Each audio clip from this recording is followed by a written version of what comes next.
Alright, guys. How do you even do the laugh? I mean, that's You all sound I've like got. the Bioshock. I do sound like. How are you?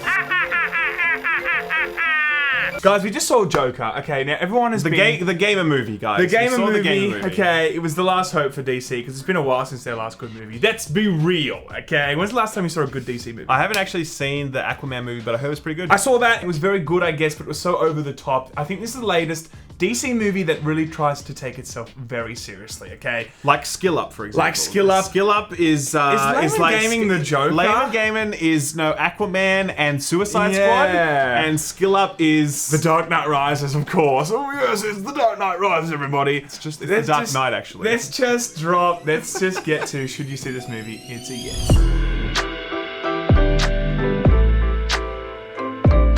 Okay, so whacking. first of all, let's just start at a high level, right? I feel so sorry for these absolute losers. These absolute pathetic losers. God, here we go. Who, like, without even seeing this film, are like, I refuse to see the Joker. It's disgraceful. It's inciting violence, and we have no need for that. No, shut up. Yeah, like I'm every movie that's sorry. ever had any sort of violence, a war movie, be it The Goodfellas, Casino, gangster movie, Sopranos, Taxi Driver, which is Sometimes- basically the precursor to this film. you Like, gotta have it sometimes, people, okay? yeah, because honestly, like, this film is so extraordinary. It's just such an incredibly worthwhile film from every perspective that if you are dumb enough to not want to see this film because it might offend your delicate sensibilities, then you have a shit life ahead of you of avoiding, just missing out on heaps of cool shit. I feel That's like- all I'll say to be Yeah, I feel like our like ratio is going to be still pretty good. We know our audience. I think they agree with us there, okay? But look, I was going into this movie knowing, okay, we're going to do a spoiler, a non-spoiler, and then a spoiler It's section. all spoiler free for now. We'll tell you when the spoiler section begins. Now, when I walked in here, I've heard great things. I was expecting great things. It's Joaquin Phoenix, okay? When he walks into it, we're both doing a joke at the same time. When he walks into a role, you know it's going to be good, okay? Now, of course, it was absolutely fantastic. Yeah. On all fronts, He's really. just one of the best actors, full stop. Like, Yeah. he's just one of the best working actors out there. Every single role that he does, he just absolutely nails. I remember the first time I saw him was in Gladiator. I'm sure he was in other things before then, but was it like was the first 21 time then, by the way. I saw him, and he was just masterful there Sure. already, and he's just had a career where he's only been better and better in everything that he's done. Yep. This movie here is just, it's such an... He is the entire movie. He's in almost every single scene. Are there any scenes without him? I don't think so. Can't think of one or He's two. in every single scene, and But that's exactly what you want. Oh, you know? absolutely. With Joaquin, of course, you expect a fantastic performance, but when you connect it with the Joker, I just want to see, like, for me personally, it felt like it was just a psychoanalysis of how his brain ticks, how he got to that moment to become the Joker. And like every scene, it felt like more and more it was just moving towards his own insanity, just bursting out. And that's exactly what you do see in this. yeah, I wouldn't say it's psychoanalysis personally. I feel like what it's really just is just showing what's happening.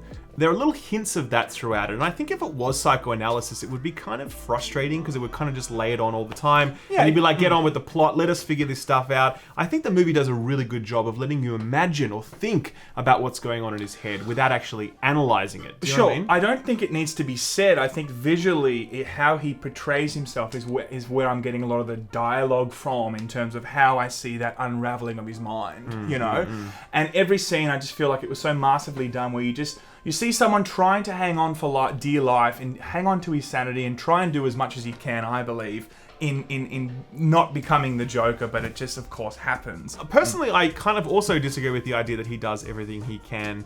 We're not going to talk about spoilers. We'll talk about in the second section why I think he actually does try. But I do think that what I can say for this film is that it offers a extraordinary rendition of this character that is so multifaceted that you can spend hours talking about this film and thinking about what it was trying to say about the Joker, about sort of society, about all of these things, because it really does give you so much space. There's so much headroom within this performance from Joaquin Phoenix for you to be able to just like theorize. Yeah. You know what I mean? And it's incredible when an actor is able to do that, when a script is able to do that, when a director is able to do that. And I think that the Joker especially, I think it's the most, in the DC world, the easiest character to just open the box and just constantly dig deeper and deeper into this character. Like, it just could never end in terms of how you want to look at him, how you want to, like, theorize about things, as you said, but also, like, how you think, you know, it should have been, or what the director was trying to do, or what the script was trying to say. Like, it's one of those complete headfuck movies. Like, it really, really is. But it's done the best job I can ever think of a movie trying to give you questions without giving you a lot of answers. For sure. I mean, look, I think that a big part of it, obviously, is the idea that it is society kind of like grinding this guy into dust. I think that story is told really well. Sometimes it feels a little bit too ham-fisted. If I have one criticism of the movie, it's that some of that stuff can be a little bit overt. Like, I won't give any examples now, you'll see the film for yourself, but it felt like the rest of the film was just so beautifully tense. You know, because it was all held up by Joaquin's tension. But some of the writing, when it comes to, like, let's talk about what's going on in society and what pushes him to that felt a little over the top, a little ham-fisted. There were some scenes that I think strained believability that I think they could have done a little bit differently, but that's a very, very minor criticism, because overall the rendition of society and getting you into the mind of this character and getting you sympathizing with him, and I think that's the success of this whole story. You legitimately felt sympathy for this guy. Like, you don't sympathize with his violence, clearly, but you sympathize with why he's so fucked up. You know what I mean? Like, you get why someone like that would be so fucked up after everything they've gone through, and that is, I think, genius. I think they have a difficult task on their hands when they're creating a movie that's going to be 2 hours, 2.5 hours, to create such a sick individual that is the Joker that everyone knows. Of course, they need to fill it as much as possible with a lot of tragic events, a lot of things that don't go his way. So I kind of understand where you're coming from, but then if we didn't see such a quick succession or so many things happening, even out of the realm of normal possibility, would we have arrived at that point where we're like, okay, now he's the Joker because so much shit has not gone his way? I believe it kind of needed to be there. Yeah, I can understand that as well. Like, look, as I said, it's a minor critique of the film, like very, very minor. I don't think it takes away from it at all. I would say that, you know, just in terms of cinematography as well, the film is really stunning to look at. Just like so many of the shots are so beautifully framed that you want to like put posters of them on your wall, kind of stuff. The score is also fantastic. It's like it's quite Dark Knight inspired. I think there are a lot of beats I thought that were quite similar. The heavy horn feels like, and the cello and you had a lot of that kind of like. But that's very standard across any kind of like building tension, horror, suspense. You have a lot of that. It was definitely more artistic, I think, than that what they were trying to do, because I felt like the score fit with the explosions of like Batman, Dark Knight, and Dark Knight Rises. This one was a lot more introverted in terms of what it was trying to do, but it all fits so beautifully and so perfectly. But it's hard to really talk about this more in the non-spoiler section. Like, I would just say overall though, look, it's such a genius film. It is. Joaquin Phoenix absolutely deserves a nomination for this. He probably deserves the award, but I haven't seen every movie this year, so I can't say. Sure. But he deserves to be on the list, man. Like, it's an incredible performance. Same with the director. Like, you have to see this film, man. It's a huge triumph, I think, physically, how he transformed, mentally, what he did with this character. You know, to go up against Heath Ledger also, you know, I know people say that they're not competing, but of course a lot of people are going to walk in there with a lot of, you know, nostalgia about how they experienced The Dark Knight, and they're going to be thinking, does this also fit in the top tier of what I expected from the Joker? A lot of people, I think, will be thinking this is a fantastic rendition. He owned it. At the same time, it will be in the Hall of Fame, I think, of what a Joker should be. Yeah, it's just one of the great character portrayals of all time, really, I think. It really will go down like taking a character, making it your own, and saying something meaningful with it. This is it. So that's it, guys. That's the non-spoiler section of the video. 3-second black. Now, if you are going to stick around for the spoilers, leave now if you don't want to hear them. Otherwise, see you in 3 seconds. Yeah. Even when we've done the spoiler thing, we'll still see comments going, fucking spoilers, no one told me that was spoilers. Every time we No one told me the Joker was in this movie. Yeah. Did you really need to show his makeup? So where do we start? So it's so hard to say where to start with this. Okay, so for me personally, I think I am blown away by the way that they have created a film. You'll walk in here and I think you'll walk away with more questions than answers. Definitely. You'll not know what scenes were real, what scenes weren't, and you'll probably walk away like I did and go, was any of it real? Yes, you know? it really does that kind of that question mark thing at the end. Like, was it all a dream?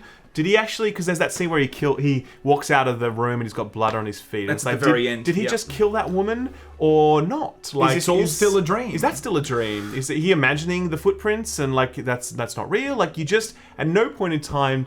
And it's even really proven by, the whole thing with the girlfriend, which I didn't really see that. Like, I was watching the film and I just thought, this is so dumb, man. As if a hot woman like that would be interested in this guy. And then I was like, but standard Hollywood, right? Very often the unattractive comedian gets an attractive girl. I'm watching Seinfeld reruns right now, man. That whole show is based on unattractive comedian gets attractive female. George doesn't get many, but anyway. Even he does all right for himself. There's no way George Costanza gets half the women in real life that he would get, that he gets in Seinfeld. If he just does everything that he's not supposed to do, he gets the woman, if everyone remembers that episode. But look, there's so many other questions, yes, around the girlfriend.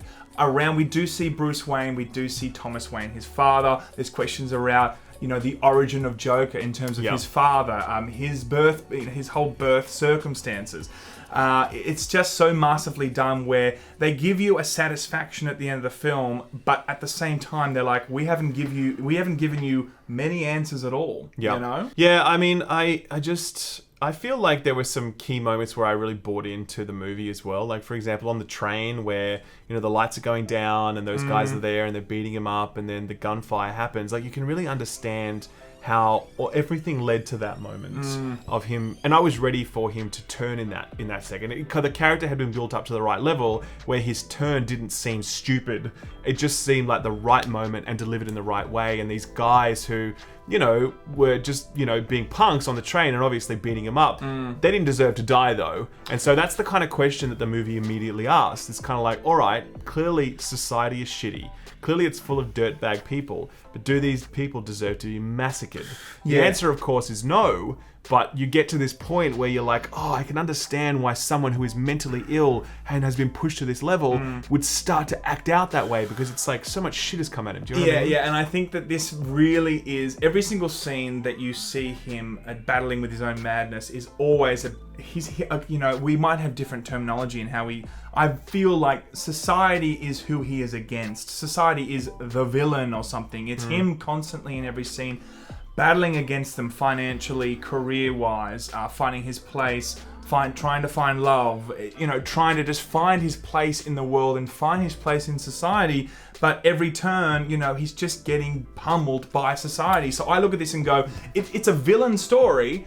And in a story that shows you how a villain becomes a villain, it also needs a villain in that story, and I believe it was society, Yeah, I think the word villain, I agree with you in principle, but I really feel like the word villain is not the right word. Sure, I think it falls short, yeah. Yeah, because it really implies that, like, society...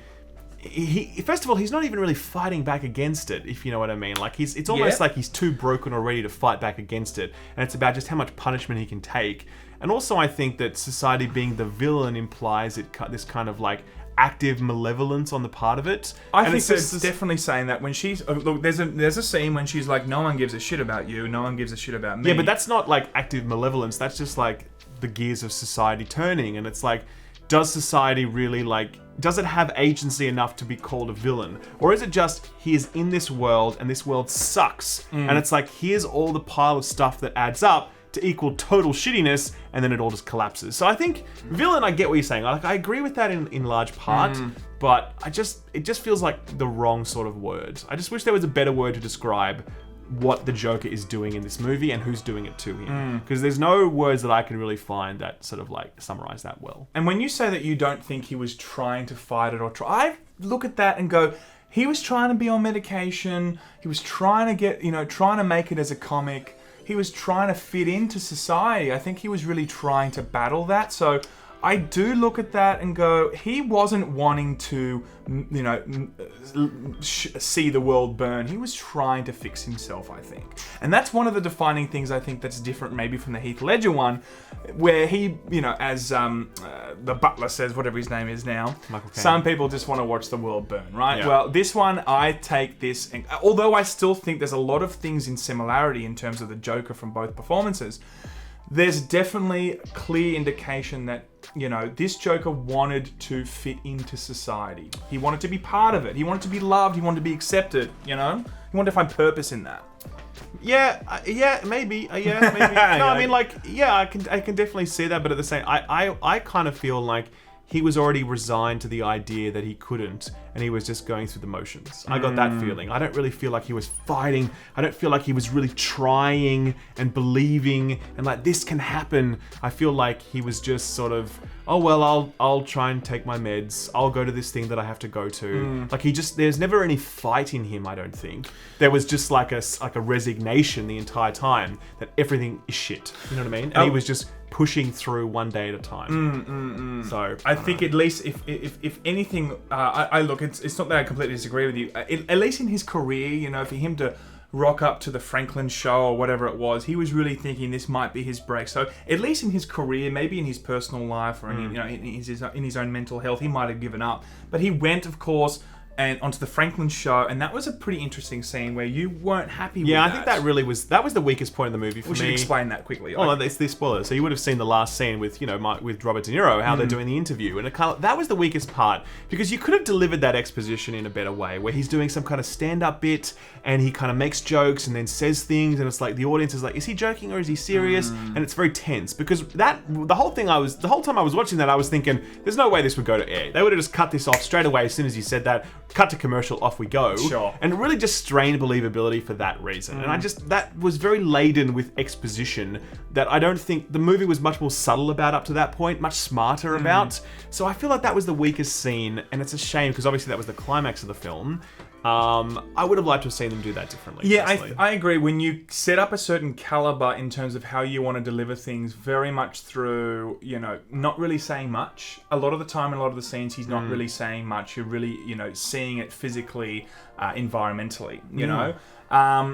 You know, it is a bit of a shame. I kind of disagree with you when we first said it in the car, but actually now, like, there is a level of, like, it's too on the nose. It's too on the nose just in terms of how he was, like, you know, divulging to the audience how I've been, you know, not taken care of, and this is why I killed those people. I mean, that's probably not what I was expecting from such a high caliber film the whole way through. Does it ruin it for me? No, definitely not. It doesn't ruin it. It's like one of those sort of like minor complaints where you're like, yeah, it's a shame it's at the, you know, the top of it kind of thing. But look, I mean, I think the ending was brilliant as well, because it does leave you wondering about, did this even happen at all? I just think overall, like, it was just such a brilliantly constructed film, and, you know, we could talk about it for another 2 hours. Do you know what I mean? Like, we honestly, it would be so easy just to talk for 2 or 3 or 5 hours about this film, and I know people will be doing that online forever as a result of how good it is, and I just think that's such a big deal when you can create something like that. Yeah, and I look forward to coming back to this in a few months. Like, I wouldn't see it straight away, but like, I would. This is definitely one of those movies where when you sit down again, you're like, I'm going to learn more about this film now. Definitely. Most of the time when I sit down with a film like Shawshank Redemption or whatever, right, Back to the Future, you're not going back to learn more about it. You're like, let's experience this again. Yeah. Where this is like, let's go on a kind of a different trail, because you'll probably watch every single scene and it'll just ring a little bit differently, you know? For sure. And that's why I think this is a masterful film in every single aspect. The script, you know, everything that's been done with this, I'm like, yes, this is Oscar worthy, and this is rewatchability at its finest. And it's not even that violent, can I say? I mean, everyone made such a big deal of how violent it is and whatever else, and it's just not that violent. There's one scene, I think, which is violent. Yeah. That's it. And it's not the even one where that he's violent. smashing his head into the thing, he lets the midget out. I think it's more people might have been kind of worried about the sympathetic... but films, books, everything's done Sure. that forever. I'm not agreeing with it. I'm just saying this is maybe where they're coming from. Yeah. There's a sympathetic approach to why he's doing this violence. Again, I don't think it's even sympathetic. I just disagree with that. I just think it shows you how someone gets pushed to that without saying, oh, well, obviously this guy deserves to die. I agree. Do you know what I mean? I hear you, but I think the moment a film tries to show you in such detail why someone has gone mad and why they start killing people, of course you're going to have people come out going, well, this is not good because it's going to show people why it's okay because you've gone over the edge. No, I agree with you still. Like, you should be able to make films that are gory and show art, like reality, you know? Like, this is a very I think this is a take on society. It's not like a DC film. We live in a society. We live in a society. Yeah. It's really trying to tap into that. So like, I just think it's good. We shouldn't be afraid of like making real shit, even if it pisses off a few people Or makes them uncomfortable. Whatever, right? Anyway, All in all, guys, that's it. That's the spoiler section. Hope you enjoyed it. It was long, but we had a lot to say. We've got a lot more to say, which we won't share now. Yes. If we had might more go, time. Oh, we can't go Laymen Live into it tomorrow because that's spoiler too. Yeah. Hey guys, welcome to Laymen Live. Here's the end of the Joker. Here's what happened. Don't you reckon it sucked when Robert De Niro got shot in the head? Unbelievable. Eh? He went like this. Boom. Couldn't believe it. You know. Thanks for watching, guys. All right, guys. Love and appreciate you later.